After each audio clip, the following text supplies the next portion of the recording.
Hello students, हम IIT jam में आने वाली केमिस्ट्री स्टडी कर रहे थे। लास्ट वीडियो लेक्चर्स में मैंने आप लोगों को प्रोटॉन की डिस्कवरी बताई थी। इस वीडियो लेक्चर्स में जो है वो हम इलेक्ट्रॉन और प्रोटॉन की जब डिस्कवरी हो जाती है तो इन इलेक्ट्रॉन्स और प्रोटॉन को अरेंज करने का, एटम में किस तरीके से अरेंज होते हैं, ये बात सोचने लग गए साइंटिस्ट। तो उन्होंने अपने अपने अलग अलग मॉडल दिए गए। तो सबसे पहले हम जो मॉडल पढ़ेंगे एटॉमिक मॉडल, वो पढ़ेंगे जे थॉम्सन का। सबसे पहले जो मॉडल आया था वो जे थॉम्सन का मॉडल आया था, first atomic model, atomic model J Thomson का।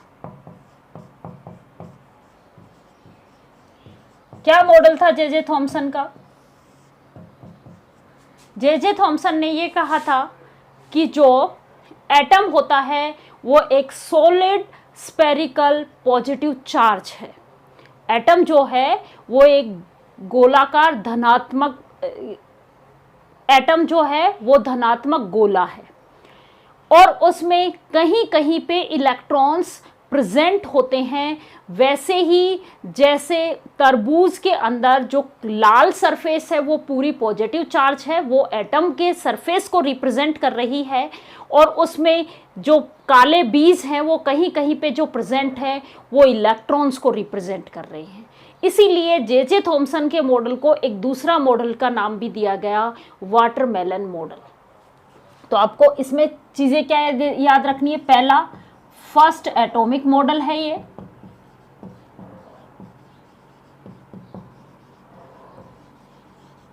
दूसरा, इस मॉडल को वाटरमेलन मॉडल भी कहा।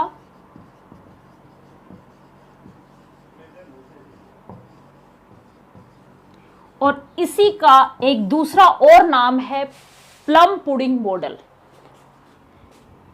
Plum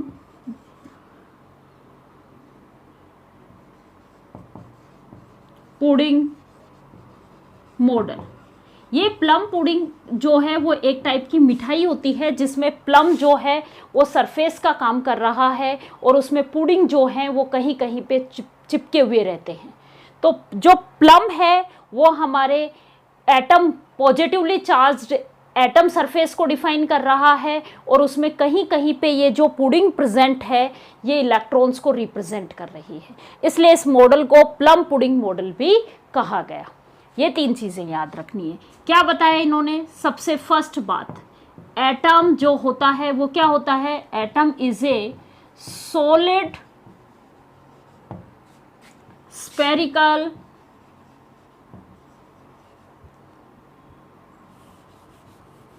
atom is a positively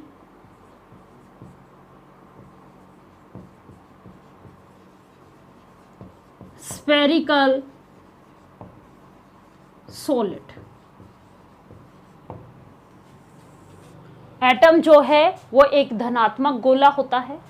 दूसरी बात, electron is embedded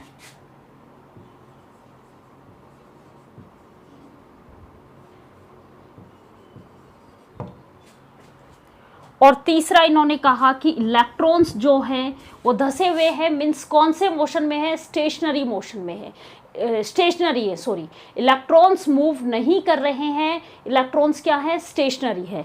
electron is stationary.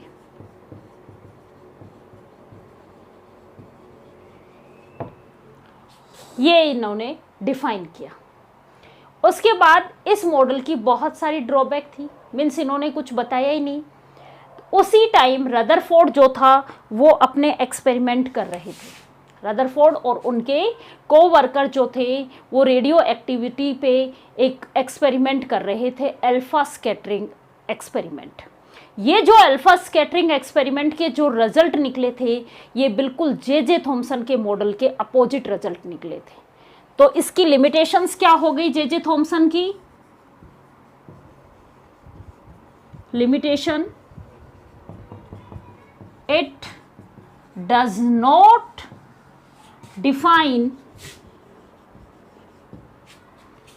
alpha scattering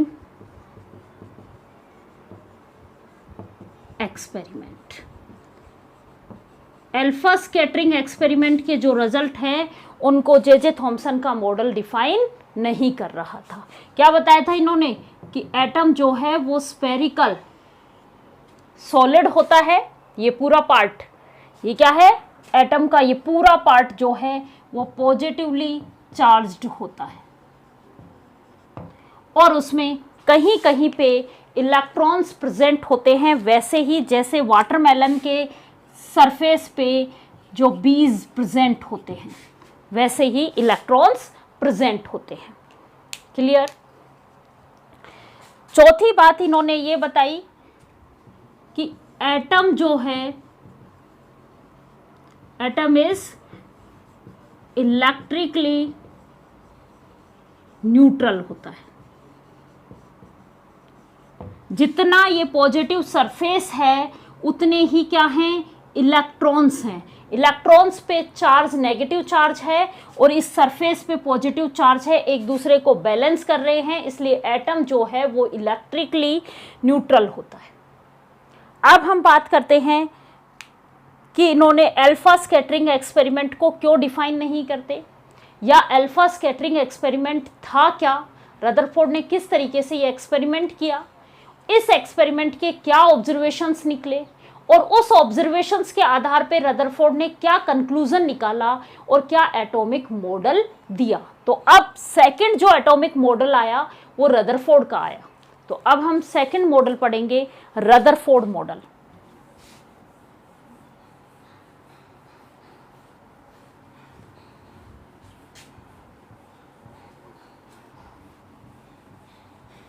second model हम स्टार्ट करेंगे, रदरफोर्ड मॉडल।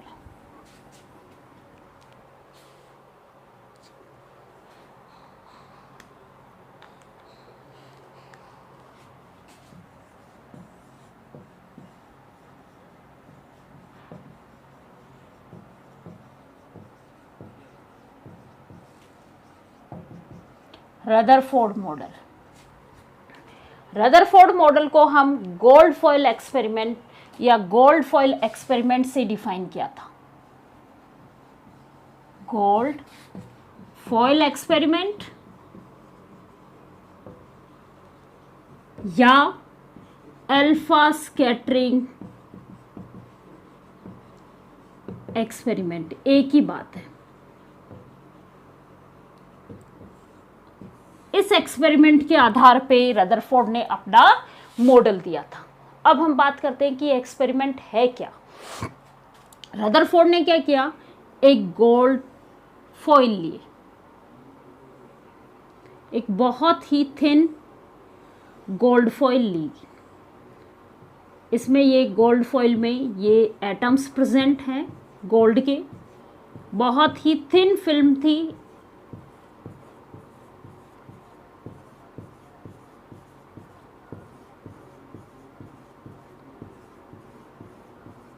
बारीक सोने की पन्नी ली, गोल्ड फॉइल थिन, और इस गोल्ड फॉइल को एक सर्कुलर फिल्म से कवर कर दिया। किससे कवर कर दिया, एक सर्कुलर फिल्म से कवर कर दिया पूरी को।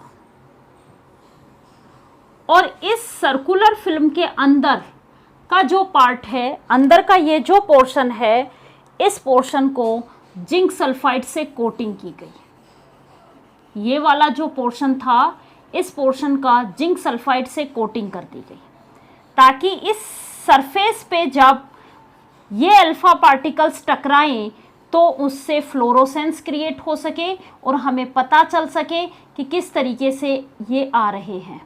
तो यहाँ पे क्या लगा दिया, जिंक सल्फाइड की कोटिंग की गई। कोटिंग जिंक सल्फाइड की यहाँ पे कोटिंग की गई। जिंक सल्फाइड से जब भी कोई रेडिएशंस टकराती है तो फ्लोरोसेंस क्रिएट होता है। उस फ्लोरोसेंस से हमें पता चल जाता है कि यहाँ पे आके ये टकरा रहे हैं। ठीक इस फॉइल के सामने क्या लगाया, अल्फा पार्टिकल्स के लिए एक सोर्स लगाया। Alpha particle source.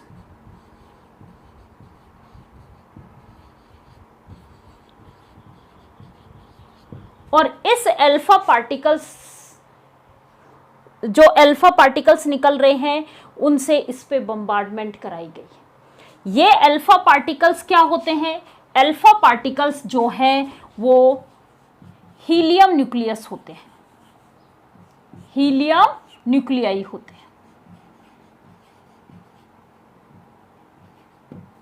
न्यूक्लियाई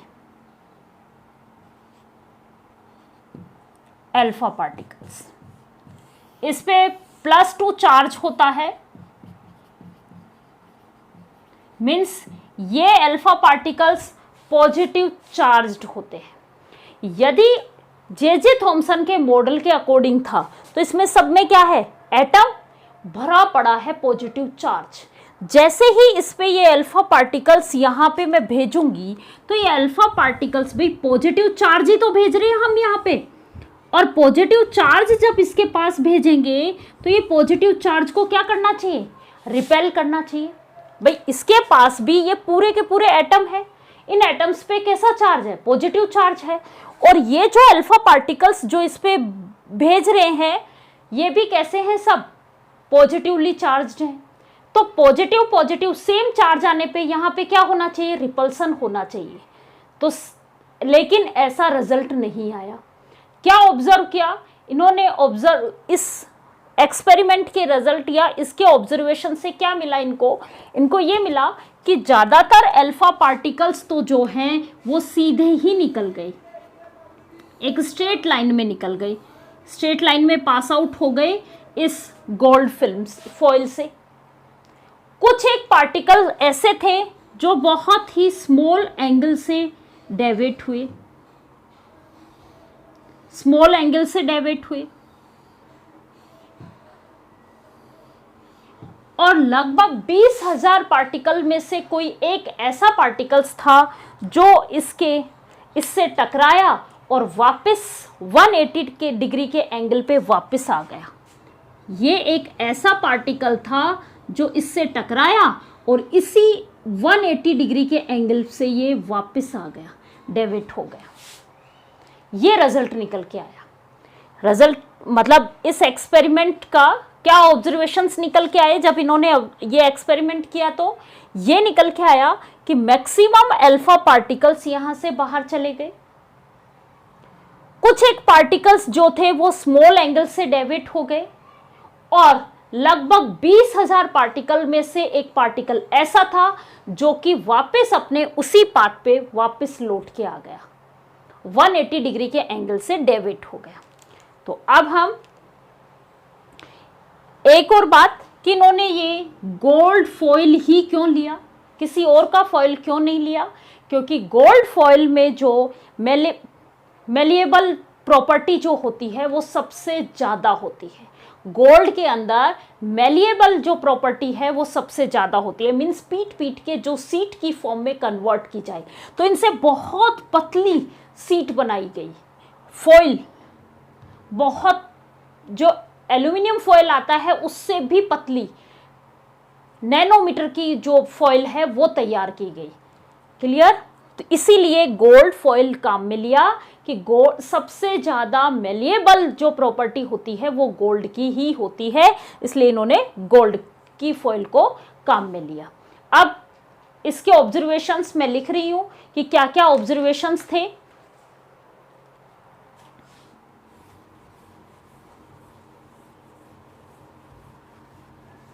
और फिर हम उसके कंक्लूजन लिखेंगे।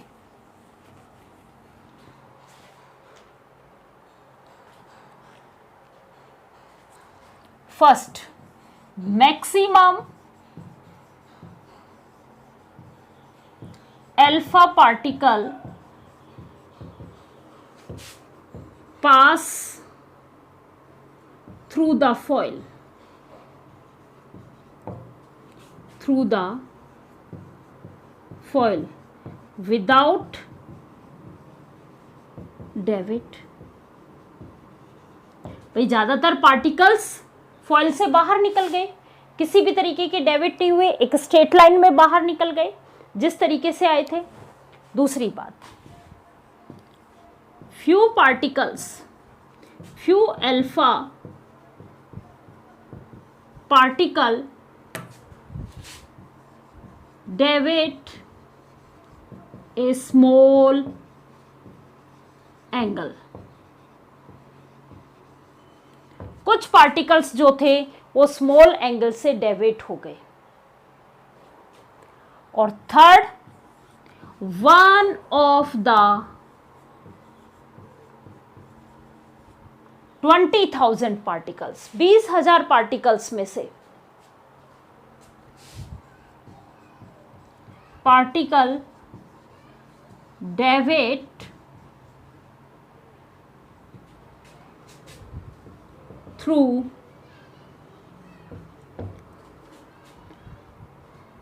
almost 170 to 180 degree angle. Deviate through almost 170 to 180 degree angle. 80 degree angle. Clear? ये इनके ऑब्जर्वेशंस निकले. अब इन ऑब्जर्वेशंस के आधार पे क्या कंक्लूजन निकला कि देखो ये पार्टिकल्स जो सीधे जा रहे हैं, मीन्स ये किसी भी तरीके के डेविएट नहीं हो रहे, मीन्स यहाँ पे उसको कुछ भी नहीं मिला, खाली जगह मिली. क्या मिला? खाली स्पेस मिला. तो क्या कहा कि एटम का मैक्सिमम जो पार्ट होता है वो एम्प्टी होता है. क्या होता है? एम्प्टी होता है.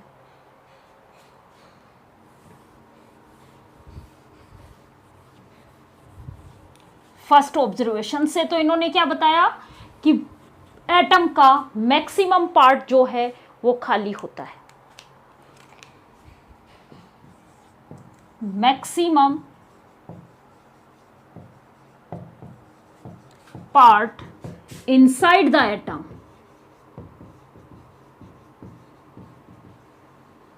Maximum part inside the atom is empty. खाली होता है, तभी तो उससे बाहर चले गए. दूसरी बात, अब जो एटम्स यहां से 180 डिग्री के एंगल पे लौटे, यही हुआ कि एक बहुत बड़े गोले को आप किसी फॉइल पेपर से टकराया और टकरा के वो 180 डिग्री के एंगल पे आया. इम्पॉसिबल है. मीन्स उस पे कहीं ना कहीं ऐसा कोई चार्ज या ऐसा कोई फोर्स रिप्रेजेंट वहां पे प्रेजेंट था जो कि बहुत स्ट्रॉन्ग था. वो फोर्स क्या हो सकता है भाई? इन पे पॉजिटिव चार्ज है तो उन पे क्या हो, वहां पे क्या प्रेजेंट होगा? रिपल्सन ही हुआ, तभी तो उसको रिपेल किया वापस 180 डिग्री पे. तो क्या हुआ कि यहाँ पे कहीं ना कहीं एक पॉजिटिव चार्ज प्रेजेंट है, एक पॉजिटिव चार्ज प्रेजेंट है. तो सेकंड पॉइंट क्या बताया इन्होंने कि एटम कंटेन समथिंग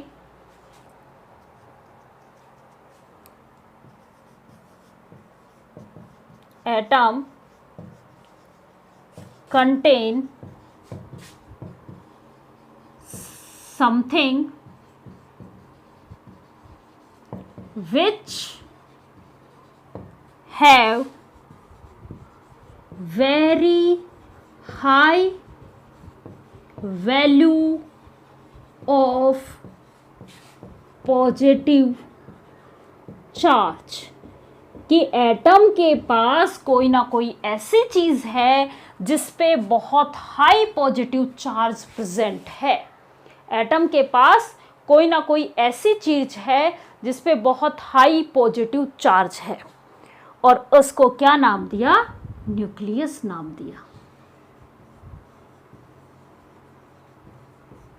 तो न्यूक्लियस की खोज किसने की? रदरफोर्ड ने की. न्यूक्लियस की खोज किसने की? रदरफोर्ड ने की. उस टाइम तक प्रोटॉन और इलेक्ट्रॉन ही थे, न्यूट्रॉन की डिस्कवरी नहीं हुई थी. तो इन्होंने यही बताया कि न्यूक्लियस में तो पॉजिटिव चार्ज मीन्स कौन रहता है? प्रोटॉन रहते हैं और उसके चारों ओर इलेक्ट्रॉन्स रिवॉल्व करते हैं, इलेक्ट्रॉन्स घूमते हैं. तो इन कंक्लूजन्स के आधार पे उन्होंने क्या बताया? कैसे एटम के स्ट्रक्चर्स बताई उन्होंने? एटॉमिक स्ट्रक्चर्स कैसी बताई कि पॉजिटिव चार्ज उनके न्यूक्लियस में प्रेजेंट होता है। न्यूक्लियस में पॉजिटिव चार्ज है और इस न्यूक्लियस के चारों ओर इलेक्ट्रॉन्स क्या कर रहे हैं, रिवेल कर रहे हैं। ऐसे सर्कुलर पाथ में इन इलेक्ट्रॉन्स इस न्यूक्लियस के चारों ओर रिवॉल्व कर रहे हैं।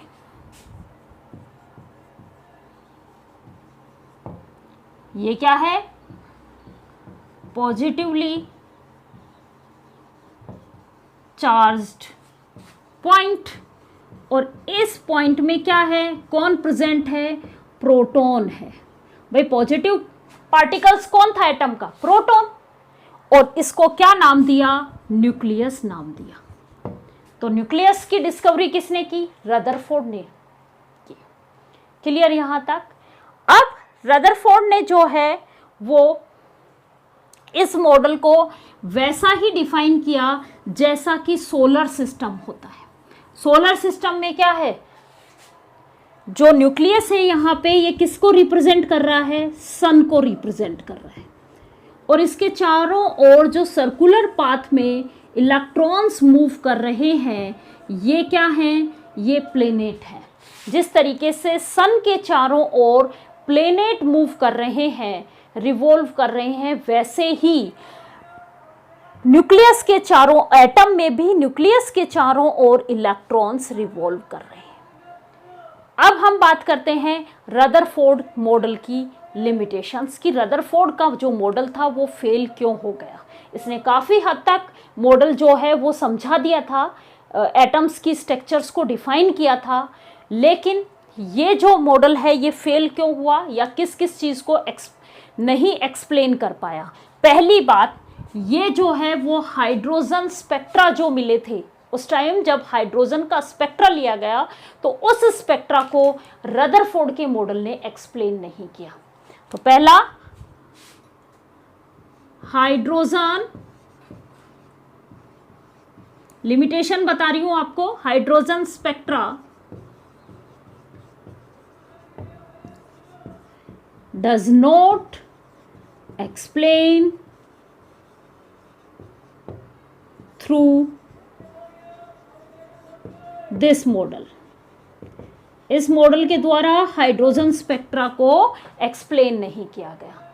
दूसरी बात, उस टाइम मैक्सवेल ने एक थ्योरी दी थी, मैक्सवेल की इलेक्ट्रोमैग्नेटिक रेडिएशंस की एक थ्योरी थी।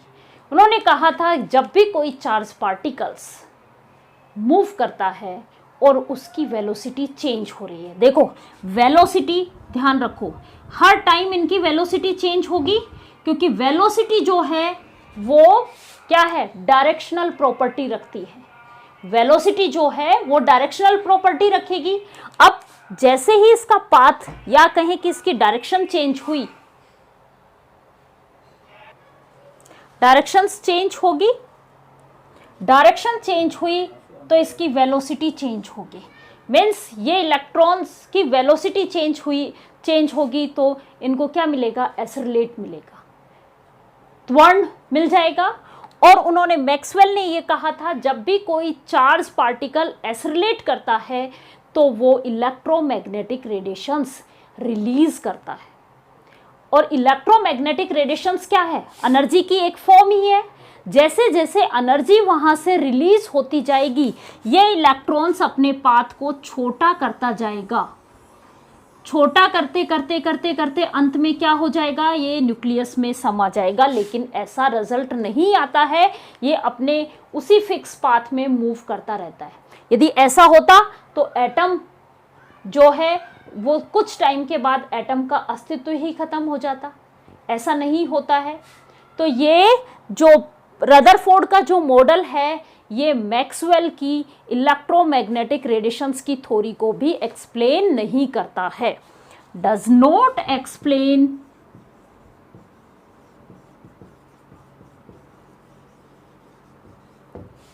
मैक्सवेल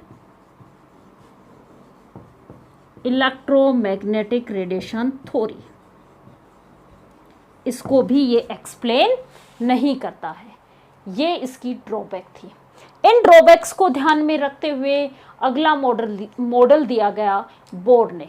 तो हम नेक्स्ट वीडियो लेक्चर्स में पढ़ेंगे बोर मॉडल के बारे में। Thank you students.